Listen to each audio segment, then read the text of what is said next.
আজকে আমি বেতন পেয়েছি।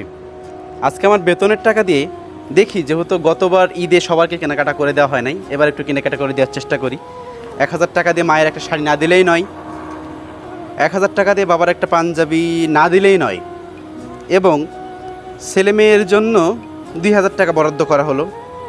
গত বছর বউকে কিছু দেওয়া হয় নাই, এবার বউয়ের জন্য 2,000 টাকা কিছু একটা নিতে হবে। এবার দেখা যাক কত টাকা আছে, একটু দেখি। 1 2 3 4 5 6 7 8, এই 8,000 টাকা হচ্ছে বাড়ি ভাড়ার জন্য। আছে মাত্র 1500 টাকা। এই 1500 টাকা এখন কি করা যায়? না সেমাই চিনি হবে, না নিজের জন্য কিছু কেনাকাটা হবে, না মাংস কেনা হবে, কি করা যাবে? কি বুঝলেন? এটাই হচ্ছে 90% মধ্যবিত্ত পরিবারের জীবন। সবাইকে সব কিছু দিবেন বেতন পাওয়ার পরে।